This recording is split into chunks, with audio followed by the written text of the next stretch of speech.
Wow. We are seeing a huge uptick in XRP transactions globally today. This is happening live. This is happening today, right now.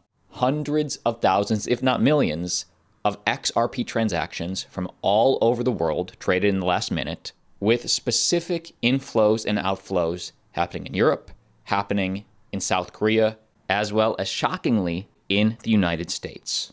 Let's discuss what's actually happening and how this affects you as a crypto holder. Open interest in XRP surges to over $800 million as crypto traders hope that the Ripple SEC verdict will bring a new alt season. And the speculation is we will receive a verdict on the Ripple SEC case. This has been over 2 years running. Both parties petitioned months ago to receive a summary judgment, meaning there's nothing really left to discuss. And now, for some reason, the open interest in XRP futures hit its highest level since December of 2021. And as we shared with you on Twitter today, the XRP price has been rallying. It's at a 10-month high today, with the next obvious question being, are we poised now for a breakout or breakdown?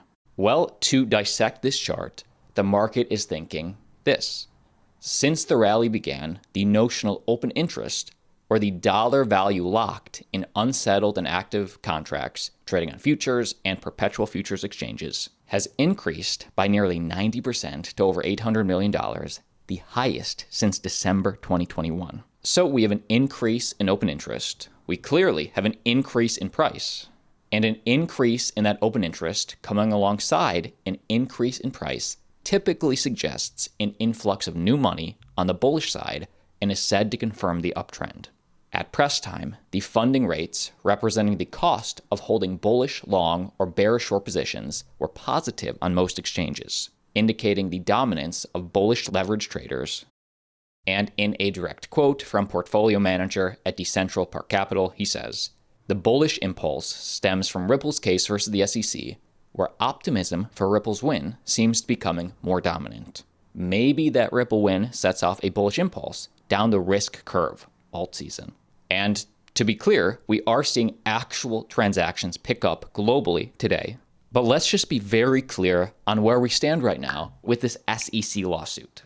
I'll share with you both the bearish perspective as well as the bullish perspective, so you have all the information you need as a crypto holder. This is the latest interview with Mark Chirnside, the CEO of Zago Technologies, which is an international money transfer and payment solution. He doesn't care what the SEC rules. Here's why he specifically sees value in XRP. Have you adopted all the currencies? What are your main currencies? Are fine. Fiat currencies are fine.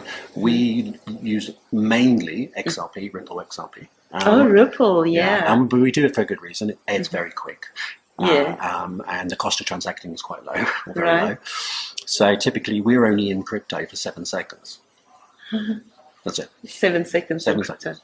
That's it. So we're in and out. So you put your rand in, and your pounds out, and it's gone from rands to XRP, XRP to pounds. Are you looking at expanding to other digital assets, perhaps Tether, USD? We do USDC in the US.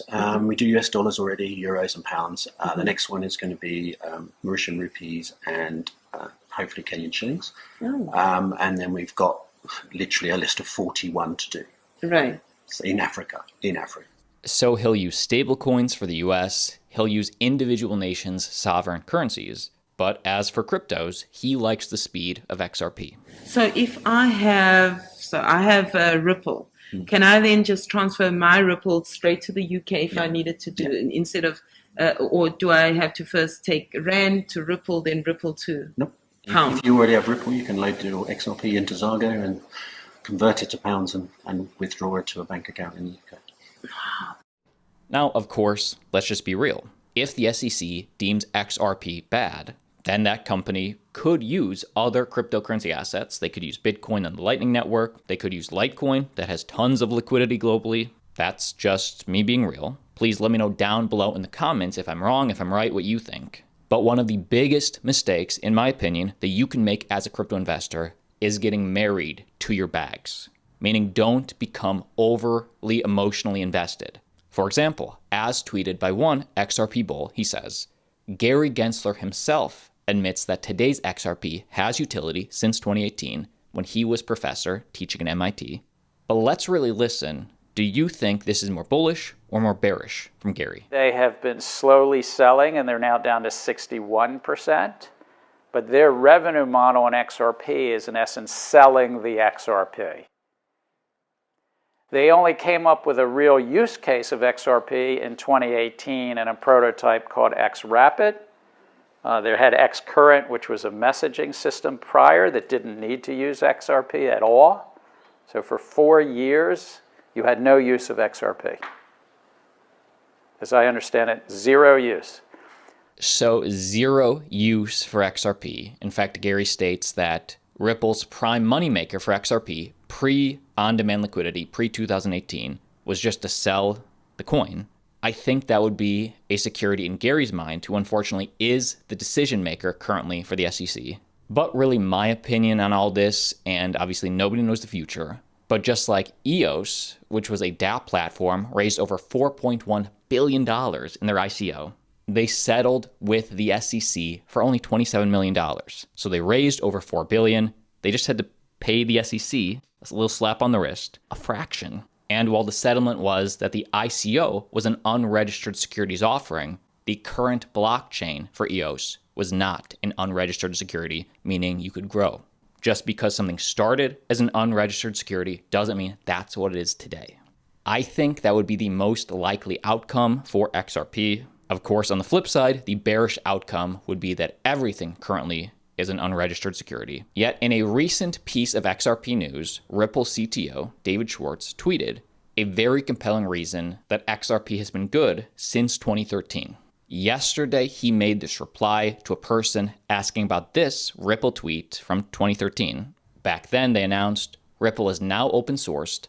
They link the GitHub, and David Schwaartz says, I think the server code becoming open sourced was the point where people no longer had to rely on Ripple to maintain the ledger. So while Gary Gensler was saying 2018 because that's when ODL, on-demand liquidity, was launched, David Schwaartz is saying 2013 because that's when the code opened. But this user pushes back on David Schwartz's open sourcing statement. He says, for quite a while after open sourcing, Ripple kept their validators on the DUNL, and thus consensus relied on Ripple. Additionally, all code updates to Ripple were made by Ripple engineers. Do you not feel these are key elements to maintaining the ledger that relied on Ripple?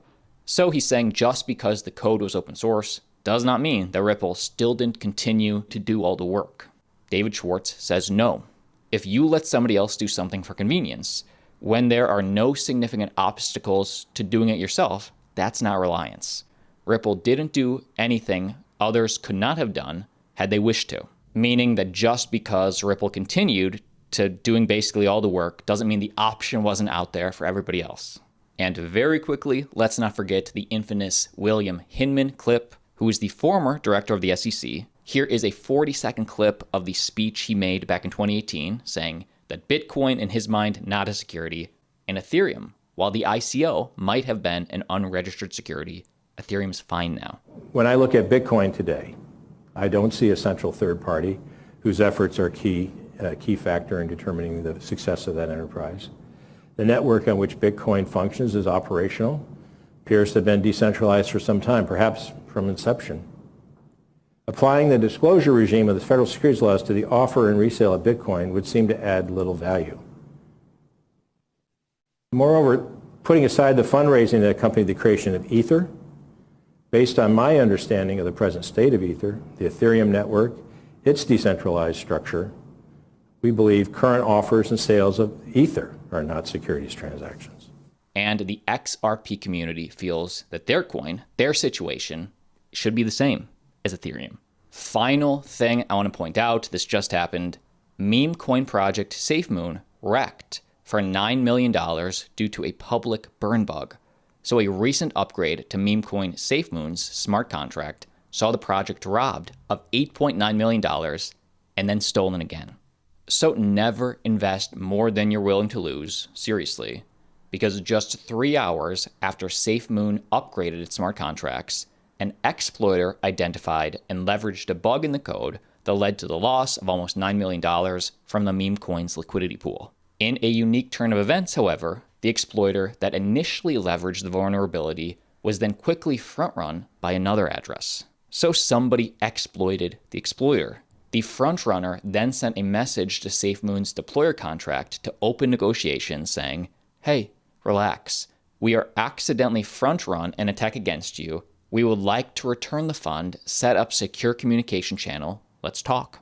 Don't forget to join us at Bitcoin 2023, awesome conference in Miami Beach in May. There's a link down below. Use coupon code ALTCOINDAILY for 10% off your ticket. And like always, see you tomorrow.